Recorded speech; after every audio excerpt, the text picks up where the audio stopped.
orang-orang penakut, orang-orang yang tidak percaya, orang-orang keji, orang-orang pembunuh, orang-orang sundal, tukang-tukang sihir, penyembah-penyembah berhala, dan semua pendusta. Mereka akan mendapat bagian di dalam lautan yang menyala-nyala oleh api belerang. Inilah kematian yang kedua.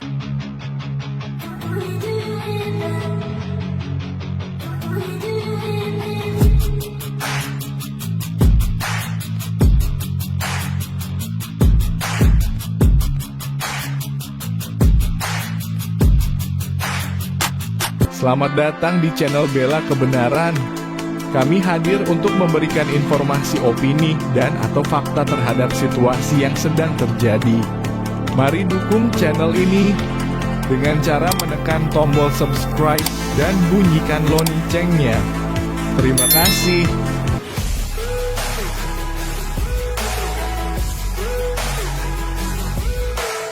Bagaimana kabarnya hari ini?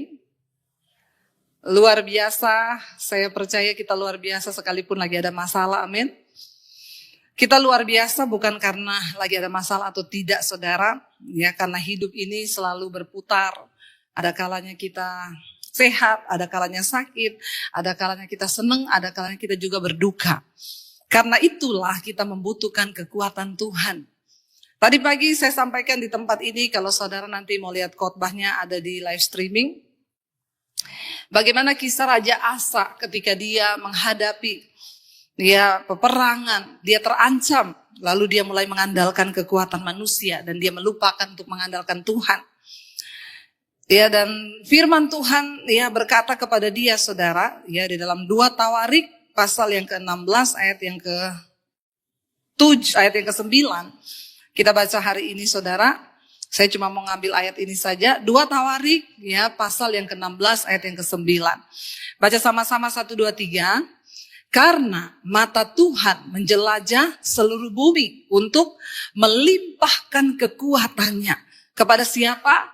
Kepada mereka yang bersungguh hati terhadap Dia. Saudara, firman ini berkata, sebab mata Tuhan menjelajah, bukan cuma di Surabaya, bukan di Jakarta. Di mana?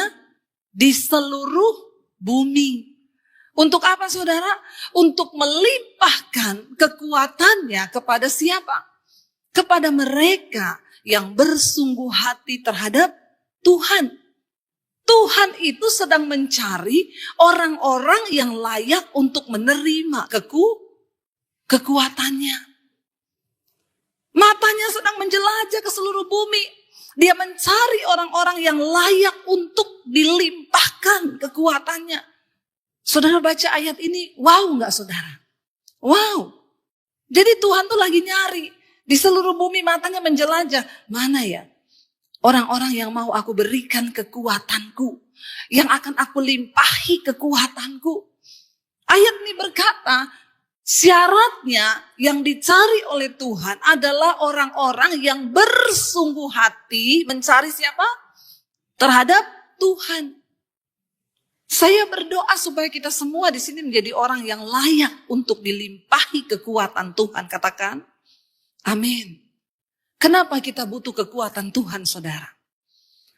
Jangan pernah salah mengartikan berkat dan kemenangan itu, berarti orang itu diberkati, disertai Tuhan, buktinya dia kaya. Maaf, kekayaan bukan menjadi tolak ukur seseorang disertai Tuhan. Jangan pernah berpikir ketika saudara melihat orang diberkati, orang kaya, orang itu berarti diberkati Tuhan, disertai Tuhan. Setan juga bisa beri kekayaan. Tolak ukur orang disertai Tuhan bukan kekayaan. Jangan juga berpikir ketika orang itu hidup, dia miskin, dia gak punya apa-apa. Lalu kita berpikir, dia ini dikutuk Tuhan. No. Saudara diberkati atau tidak itu gak ada hubungannya sebenarnya dengan keselamatan yang sudah kita terima dari Tuhan. Inilah hidup. Setiap kita akan mengalami yang namanya pasang surut. Karena itu kita membutuhkan kekuatan Tuhan. Kenapa, saudara? Karena Ada orang yang ketika dia miskin, dia tuh sungguh-sungguh cari Tuhan. Makanya ada seorang ibu datang sama saya, Bu, suami saya selingkuh, Bu. Saya doanya sama Tuhan gini, Tuhan bikin suami saya miskin lagi, biar kami bangkrut. Kenapa? Karena waktu dulu dia miskin, Bu, dia tuh setia cari Tuhan. Dia melayani Tuhan, dia sayang keluarga, dia setia kepada keluarga. Tapi ketika dia diberkati, dia lupa Tuhan, Bu. Jadi tidak selamanya berkat itu bisa membawa orang hidup dekat dengan Tuhan. Tidak selamanya kekayaan bisa menjadikan kita bersungguh hati terhadap Tuhan. Sebaliknya ada ibu-ibu yang konseling sama saya, Bu, suami saya. Dulu kami kaya. Waktu kami kaya diberkati, suami saya itu melayani Tuhan, Bu. Dia sayang kepada kami setelah dia jatuh bangkrut miskin. Dia marah dan kepahitan kepada Tuhan. Dan dia berkata, saya tidak akan lagi melayani. Di mana Tuhan itu? Artinya saudara, bukan orang yang kaya yang diberkati dan disertai Tuhan. Sebaliknya juga, bukan orang yang miskin yang diberkati dan disertai Tuhan. Itu tidak bisa menjadi tolak ukur kita tentang penyertaan dan kasih Tuhan. Ada orang ketika kaya dia jatuh. Ada orang ketika miskin dia justru jatuh, jauh dari Tuhan.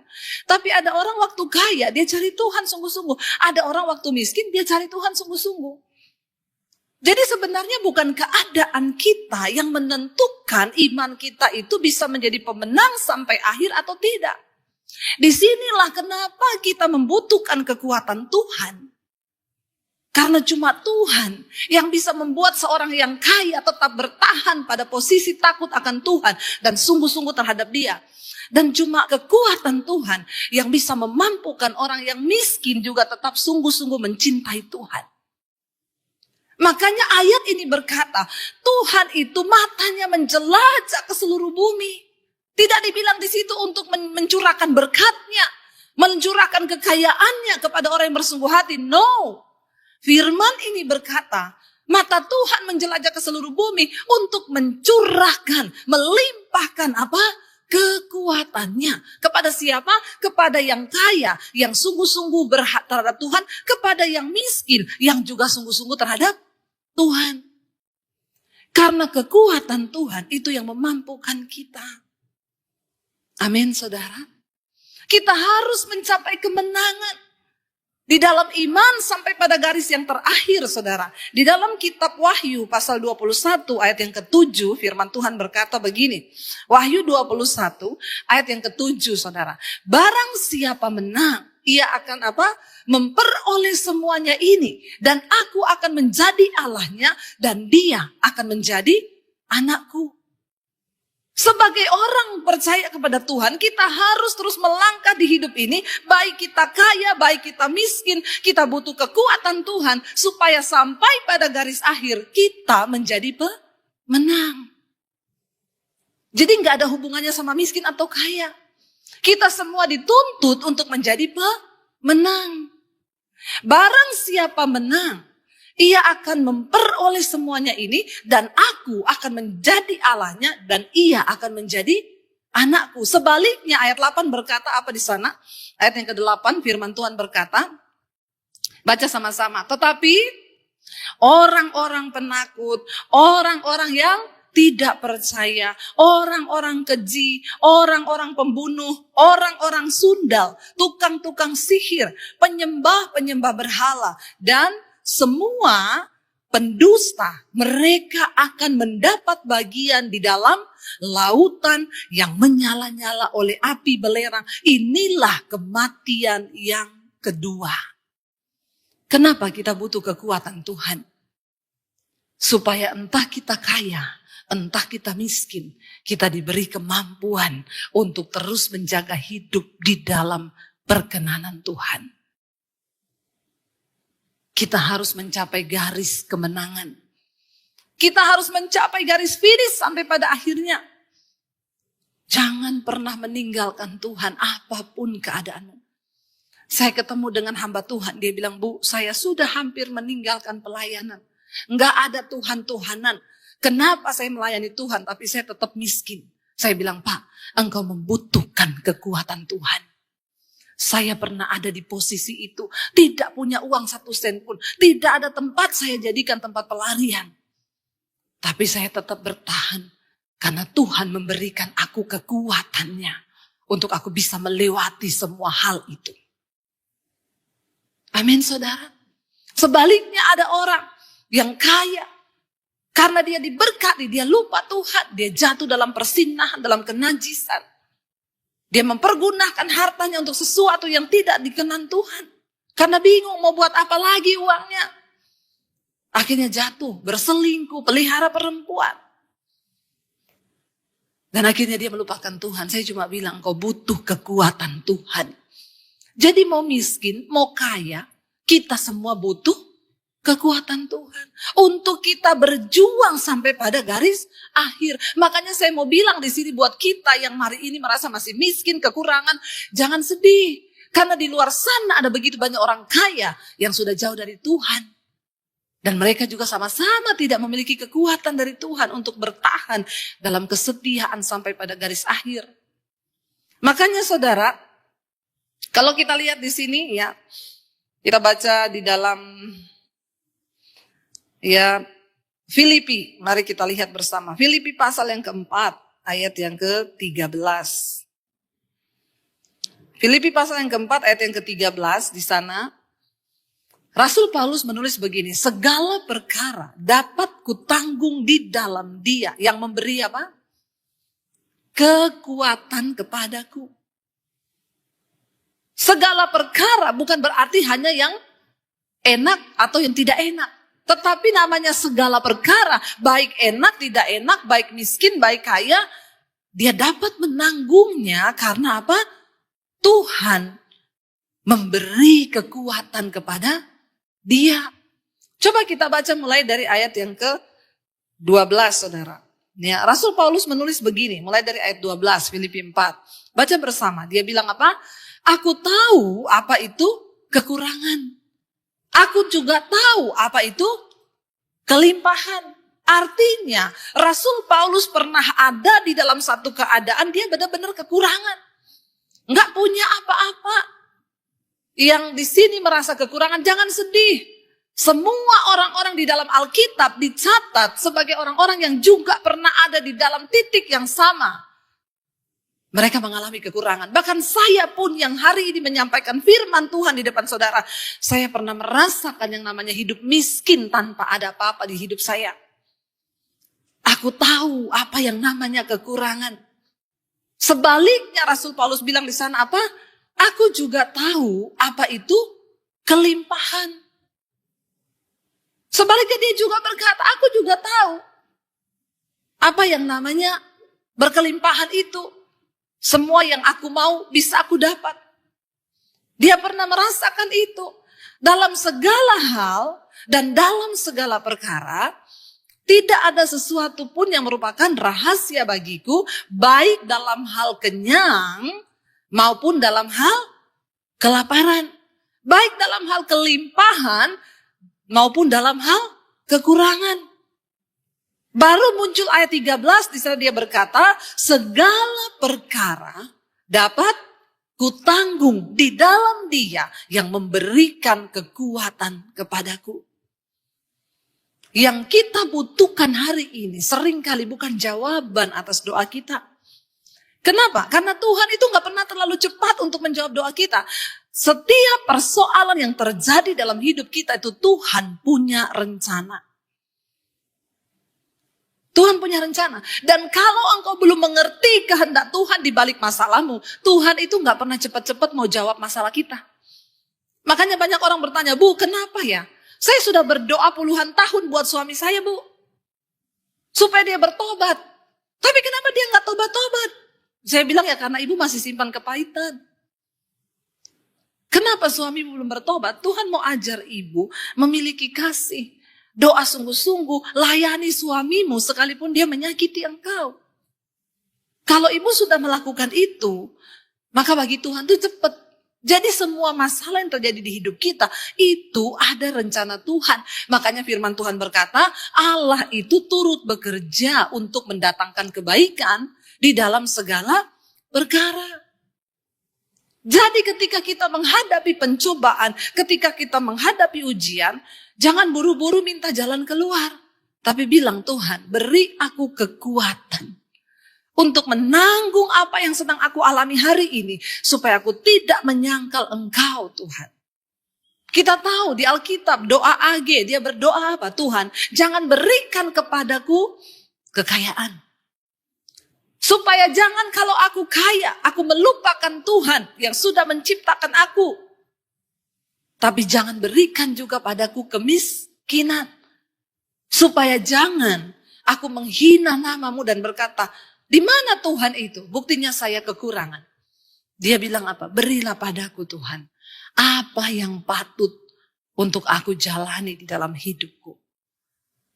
Jadi hati-hati saudara, bukan soal kaya atau miskin, bukan soal senang atau susah.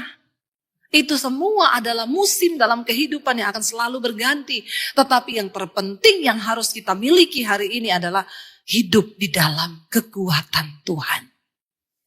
Karena itu ayat itu berkata, mata Tuhan itu sedang menjelajah ke seluruh bumi. Kenapa dia mencari orang-orang yang akan dilimpahinya dengan kekuatannya? Karena Tuhan tahu yang manusia butuhkan di dalam pengiringannya kepada Tuhan itu adalah kekuatan Tuhan. Makanya Daud bisa berkata, sekalipun aku berjalan lewat lembah kelam, aku gak takut. Sebab Engkau besertaku. Bukan soal dijawab atau tidak. Penyertaan Tuhan, kekuatan Tuhan. Itu akan menjadikan kita orang-orang yang tidak mudah menyerah. Kalau soal proses, kita semua pasti diproses, saudara. Kita semua pasti akan diproses. Kalau engkau belum pernah mengalami kekurangan, maka satu saat engkau akan diizinkan Tuhan. Kenapa? Karena tanpa engkau mengalami kekurangan, itu namanya belum komplit proses hidupmu. Makanya sekarang yang sedang diberkati, hati-hati. Minta sungguh-sungguh kekuatan Tuhan. Supaya ketika engkau diproses, engkau tidak jatuh. Ketika engkau menikmati kelimpahan, engkau juga tidak jatuh. Sebaliknya, orang-orang yang mungkin berkekurangan, ya satu saat Tuhan akan izinkan. Ya, kita harus melewati setiap musim di hidup kita. Rasul Paulus bilang, aku tahu apa itu kekurangan. Aku tahu apa itu kelimpahan. Tetapi dia bilang, dalam segala perkara, entah aku lapar, entah aku kenyang, entah aku miskin, entah aku kaya, Tuhan memberi kekuatan kepadaku. Segala perkara itu dapat ku tanggung di dalam Dia yang memberi kekuatan kepadaku. Bilang hari ini, Tuhan aku lagi ada masalah. Tapi aku percaya, aku pasti bisa melewati itu. Sebab Tuhan melimpahi aku dengan kekuatan dari tempat yang maha tinggi. Katakan amin. Yes, saudara, tepuk tangan buat Tuhan yang tidak pernah meninggalkan kita. Mari kita punya pemahaman yang benar tentang Tuhan. Kenapa banyak orang menjadi kecewa? Karena engkau berpikir ketika kau akan hadapi masalah, yang Tuhan akan berikan itu jalan keluar. Hello. Tuhan bekerja sesuai dengan waktunya. Mungkin dia akan proses kita 2 bulan, tapi kan kita maunya hari ini proses, besok selesai. Kita lupa dan sering kali pun kita nyanyi, waktu Tuhan pasti yang terbaik. Tapi berapa sering juga kita, Tuhan besok dong Tuhan selesai masalah saya, Tuhan lusa dong Tuhan. Ingat, waktu Tuhan. Engkau pengennya besok, tapi Tuhan bilang 2 tahun. Amin. Saya ikut Tuhan. Susah terus saudara. Susah terus. Puluhan tahun. Kekurangan terus. Ya. Difitnah terus. Ya. Dijatuhkan terus. Ya. Puluhan tahun. Tapi Tuhan melimpahiku dengan kekuatannya. Dan itu yang tetap membuat saya kuat dan berkata, engkau baik Tuhan. Bahkan ketika dunia, ketika setan menawarkan, balik ke keluargamu, tinggalkan Yesusmu, balik ke agamamu, buang Yesus. Saya tetap berkata, Tuhan, apapun keadaanku hari ini, engkau baik. Karena aku sudah diselamatkan. Tidak ada satupun keadaan di hidup yang bisa menukarkan keselamatan yang sudah Tuhan berikan buatku. Dan itu cukup bagiku untuk berkata, engkau baik. Sekalipun saya berkekurangan hari ini. Saya pernah merasakan, saudara, mau makan tuh gak ada duit. Saya pernah mengalami itu. Saya puasa terpaksa. Terpaksa puasa karena memang uang itu, berkat itu cuma cukup makan 1 hari 1 kali. Saya pernah mengalami itu. Kenapa sampai hari ini saya tetap kuat bertahan? Semata-mata cuma karena kekuatan dari Tuhan. Air mata tiap hari. Saya tidak akan pernah izinkan iblis untuk mengintimidasi saya. Dan membuat saya menyesal kenapa saya ikut Yesus. Saya cuma tahu satu hal. Semua yang engkau izinkan terjadi itu Tuhan mendatangkan kebaikan. Mungkin karena dulu karakter saya terlalu rusak. Mungkin karena dulu saya terlalu banyak dosa, makanya prosesnya itu lama. Tuhan bersihkan sehari satu-satu, dibersihkan ranting-ranting yang busuk, ranting-ranting yang kering itu dibuang. Dan itu tidak gampang. Cuma kekuatan Tuhan yang memampukan saya bertahan. Apakah saya nggak disertai Tuhan? Saya disertai Tuhan. Apa ketika saya berkekurangan, saya nggak disertai Tuhan? Mungkin orang, keluarga saya yang melihat saya berkata, syukur, siapa suruh ikut Yesus. Tapi saya mengerti, Tuhan sedang mempersiapkan saya. Dan tidak ada pilihan lain selain ikut menjalani proses Tuhan itu. Biarkan orang lain yang gak tahu berbicara. Biarkan orang-orang yang gak ngerti rencana Tuhan menghina. Biarkan saudara. Yang terpenting engkau mengerti tujuan Tuhan atas hidupmu dan itu cukup. Gak usah peduli dengan kata orang. Gak usah peduli dengan hinaan orang sebab mereka tidak tahu rencana Tuhan atas hidupmu. Tapi pastikan kita tahu rencana Tuhan. Pastikan engkau tahu akhir dari perjalanan iman itu apa. Kita gak butuh pujian manusia. Kalau dipuji jangan terlalu tersanjung. Kalau dihina jangan terlalu jatuh. Jangan terlalu kecewa. Biasa saja. Inilah kehidupan. Jalani bersama Tuhan yang terpenting. Kenapa saya bisa tetap kuat sampai hari ini? Semata-mata hanya karena kekuatan Tuhan. Dengar baik sore ini saudara, kita semua butuh kekuatan Tuhan. Enggak usah ngajarin Tuhan, cepat jawab ya Tuhan. Kalau bisa besok, kalau bisa bulan depan, enggak usah.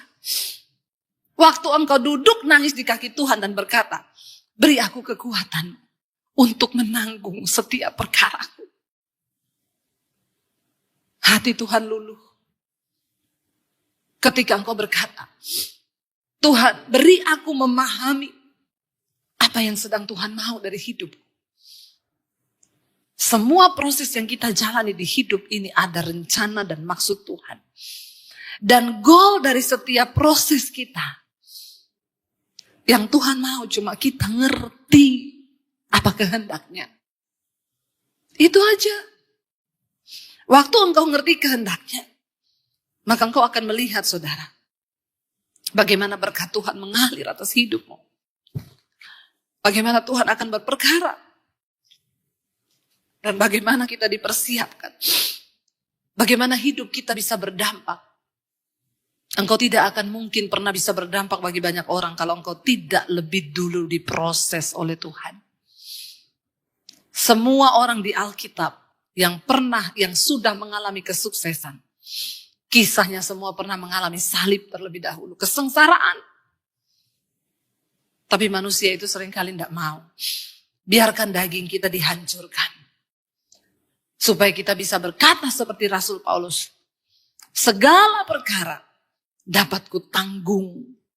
Di dalam Dia yang memberi kekuatan kepadaku. Tuhanlah sumber kekuatan kita. Bukan soal miskin, bukan soal kaya. Tapi soal kita kuat atau tidak menjalani hidup. Soal berapa kuat kita ini bisa berperang. Saudara, mari kita sungguh-sungguh menyadari bahwa hidup ini adalah sebuah pertandingan iman. Seperti yang Alkitab katakan. Ya. Di sekeliling kita itu kita melihat ada orang kaya, ada orang miskin. Ya. Ada orang yang sakit, ada orang yang sehat. Itu kehidupan. Tapi semua itu tidak menjadi jaminan. Mereka itu menjadi pemenang-pemenang kehidupan. Bukan karena kayanya seseorang atau miskinnya seseorang. Tuhan mau saudara. Supaya kita ini menjadi orang-orang yang menang sampai pada garis akhir. Saya berdoa. Ya, 2 Tawarik pasal 16 ayat yang ke-9 tadi. Kalau kita balik lagi, ya kita baca sama-sama lagi ayat ini. Saya rindu supaya kita semua sungguh-sungguh mengimani ini, saudara. Karena mata Tuhan menjelajah seluruh bumi untuk melimpahkan kekuatannya kepada mereka yang bersungguh hati terhadap Dia. Saudara, jangan sia-siakan waktu hidupmu dengan engkau berjuang dengan kekuatanmu sendiri. Kita gak punya cukup kekuatan untuk menghadapi hidup ini. Ada saat-saat kita menjadi lemah dan rasanya ingin menyerah. Tapi ketika engkau menaruh harapan, ketika engkau taruh sandaranmu hanya kepada Tuhan, Dia Tuhan yang tidak pernah mengecewakan. Bukankah kita semua rindu? Tuhan bilang, barang siapa menang, dia akan menerima mahkota kehidupan yang dijanjikan Tuhan. Kita lihat hidup ini, saudara. Saya ini sedang hidup. Saya mau hidup dan saya berkata tiap hari, mungkin hari ini adalah kesempatan terakhir aku hidup untuk melakukan kehendak Tuhan. Hiduplah seolah-olah kita tuh mau mati besok. Apa yang sudah aku buat bagi Tuhan? Jangan engkau berpikir hidup ini masih terlalu panjang untuk engkau sia-siakan. Berpikirlah bahwa waktu-waktu ini adalah waktu-waktu yang singkat. Dan Tuhan sedang mengejar kita untuk melakukan sesuatu bagi kepentingannya. Tadi pagi saya sampaikan, mari kita mulai belajar hidup bagi kepentingan Tuhan. Berhenti hidup bagi kepentingan kita sendiri, tapi kita berkata, Tuhan kami mau hidup bagi kepentingan-Mu. Apa artinya hidup bagi kepentingan Tuhan? Saya gak punya uang Bu untuk saya berikan untuk bangun gereja atau apa. No. Engkau bisa hidup bagi kepentingan di tengah keluargamu. Sebagai suami, jadilah suami yang takut akan Tuhan. Yang membawa istri dan anak-anaknya datang kepada Tuhan. Sebaliknya sebagai istri, jadilah penolong yang terbaik bagi rumah tanggamu. Bagi anak-anakmu, bagi suamimu. Lakukan bagian kita sesuai yang sudah Alkitab tulis. Sebagai suami yang kau dituntut oleh Alkitab menjadi imam. Hai suami-suami. Jadilah imam yang benar. Kasihilah istrimu. Supaya doamu jangan terhalang. Setidaknya engkau berkata hari ini, Tuhan, aku mau melakukan bagianku seperti yang firman Tuhan tulis. Sebagai seorang istri engkau berkata, Tuhan, aku juga mau melakukan bagianku seperti yang Alkitab katakan. Itu artinya engkau hidup bagi kepentingan Tuhan. Sebagai anak-anak Alkitab bilang apa? Hai anak-anak, hormatilah ayahmu dan ibumu supaya lanjut usiamu. Katakan Tuhan, aku mau mengambil bagianku. Sebagai anak, aku harus hidup menghormati orang tua. Gak usah yang muluk-muluk hidup bagi kepentingan Tuhan. Saya harus masuk sekolah Alkitab. Saya harus, no.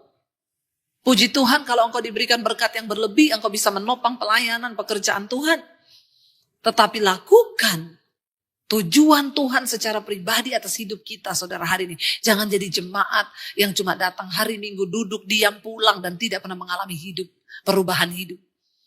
Sorry, saudara. Kita sedang hidup di waktu percepatan Tuhan. Ini adalah waktu percepatan Tuhan itu. Saya mau berkata, Tuhan, saya nggak mau kedapatan sebagai hamba Tuhan yang tidak melakukan kehendak-Mu. Biar setiap kita hari ini introspeksi diri.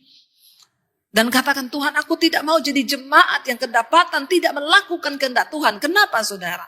Karena waktu Yesus datang kembali, di Alkitab berkata, di hari-hari terakhir, Tuhan akan mengumpulkan setiap kita. Dan Dia akan berkata, marilah kamu yang melakukan kehendak-Ku. Dia nggak cari pendeta. Dia nggak cari orang yang rajin terlibat pelayanan di gereja. Dia datang berkata, marilah, hai kamu yang melakukan kehendak-Ku. Sebab bukan semua orang yang berseru pada Tuhan, Tuhan yang akan masuk dalam kerajaan surga. Hanya mereka yang melakukan kehendak Bapa. Minta kekuatan Tuhan, saudara. Minta kekuatan Tuhan supaya kita dimampukan menjalani setiap peran di dalam hidup kita. Sebagai suami, minta kekuatan Tuhan berlutut untuk engkau menjadi suami yang benar. Sebagai istri, minta kekuatan Tuhan supaya kita juga boleh menjadi istri yang benar. Sekalipun pahit Tuhan, aku mau bayar harga bagi suamiku. Mungkin dia berselingkuh, tapi aku mau menjadi istri yang mau berdoa bagi dia supaya dia bisa diselamatkan. Minta saudara, yang kita butuhkan hanya kekuatan Tuhan. Supaya kita mampu bertahan sampai pada garis akhir. Karena kitab Wahyu tadi berkata, kita sudah baca di Wahyu pasal yang ke-21 ayat yang ke-7. Ya, ingat, Wahyu 21 ayat yang ke-7 berkata, barang siapa menang, ia akan memperoleh semuanya ini. Dan aku akan menjadi Allahnya, dan dia akan menjadi anakku. Bukankah itu yang kita rindukan? Kita sedang berjuang di hari-hari ini. Kita semua punya masalah. Semua orang punya masalah. Makanya orang yang konseling kepada saya itu banyak, saudara. Kadang-kadang saya juga bingung. Bu, apa yang harus saya lakukan? Bu, apa yang harus saya lakukan? Saya bilang cari Tuhan. Cari Tuhan. Cuma dengan mencari Tuhan engkau akan mendapatkan kekuatannya. Engkau cari saya. Percuma. Saya cuma mendoakanmu. Tapi waktu engkau cari Tuhan, masuk ke kamarmu, tutup pintu, berlutut kepada Tuhan di situ. Ayo saudara, rahasianya cuma satu, datang duduk di kaki Tuhan, buka hatimu dan katakan, Tuhan, apa yang kau mau dari hidupku? Berapa banyak saudara yang sudah jadi Kristen dan engkau melakukan hal itu? Sebuah kerinduan di dalam hatimu hanya untuk melakukan apa yang Tuhan mau. Saya yakin saudara, kalau kita punya kerinduan seperti itu, maka Alkitab berkata, yang tadi Tuhan sedang menjelajah matanya ke seluruh bumi. Waktu dia dapati engkau sedang berlutut di kamarmu, dia berhenti sejenak dari penjelajahannya. Dan dia turun atas hidupmu, melimpahkan engkau dengan kekuatannya. Dan saudara bisa bayangkan kalau kita mendapatkan kekuatan Tuhan. Itu artinya engkau memperoleh kemenangan yang sesungguhnya di dalam hidupmu. Kenapa? Karena tidak ada satupun keadaan yang bisa membuat kita jauh dari Tuhan. Dalam segala perkara Rasul Paulus bilang, aku dapat menanggung segala perkara itu di dalam Tuhan yang memberikan kekuatannya kepadaku. Biar kita semua mau hidup sungguh-sungguh dekat dengan Tuhan. Biar kita semua mau hidup sungguh-sungguh melekat dengan Tuhan hari-hari ini. Kita tidak bisa lagi pakai kekuatan kita, saudara. Kita cuma butuh kekuatan Tuhan. Sebab dia yang sanggup membawa kita menang. Hari ini saya rindu membawa saudara ketemu secara pribadi dengan Tuhan. Lewat penyembahanmu saya undang para imam musik. Mari datang pada Tuhan secara pribadi. Saya hanya menyampaikan apa yang sudah firman Tuhan suruh sampaikan. Tapi hari ini saudara praktik, cari Tuhan secara pribadi. Datang lewat pujian penyembahan. Berhubungan langsung dengan Tuhan. Supaya engkau mengalami kekuatannya. Supaya engkau mengalami hadiratnya yang akan membawa engkau kepada kemenangan. Bangkit berdiri bersama saudara.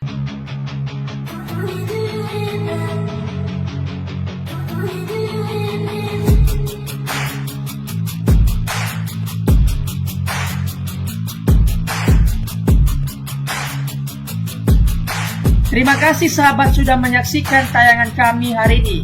Tuhanlah yang membalas dan memberkati kita semua. Apabila sahabat diberkati, marilah kita dengan murah hati untuk share video ini kepada teman-teman kita yang lain, kepada grup-grup keluarga dan sebagainya. Dan jangan lupa meninggalkan komentar di bawah video ini, serta menekan tombol subscribe video kami, sehingga sahabat tidak ketinggalan video-video terbaru dari kami. Terima kasih. Tuhan Yesus memberkati kita semua. Dan dengarkanlah firman Tuhan singkat ini. Mintalah maka akan diberikan kepadamu. Carilah maka kamu akan mendapat. Ketuklah maka pintu akan dibukakan bagimu. Kita harus melakukan sesuatu sampai sesuatu itu akan terwujud atas hidup kita. Minta, cari dan ketuklah maka Tuhan pasti membukakan pintu. Lukas 18 ayat 1. Yesus mengatakan suatu perumpamaan kepada mereka untuk menegaskan bahwa mereka harus selalu berdoa dengan tidak jemu-jemu. Kita berdoa dengan tidak jemu-jemu. Terus minta maka pasti akan diberikan. Tuhan Yesus berkata, "Karena itu aku berkata kepadamu, apa saja yang engkau inginkan ketika engkau berdoa, percayalah bahwa engkau telah menerimanya dan engkau akan memilikinya." Amini ayat firman Tuhan ini, bahwa Tuhan pasti memberikan segala sesuatu yang kita butuhkan.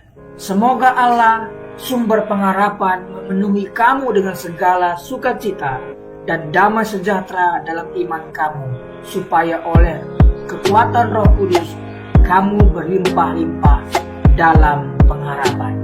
Terima kasih. Apabila sahabat ada komentar dan pendapat yang lain terhadap video hari ini, boleh tuliskan komentarnya, pendapatnya di kolom komentar di bawah video ini, sehingga kita boleh diskusi di sana.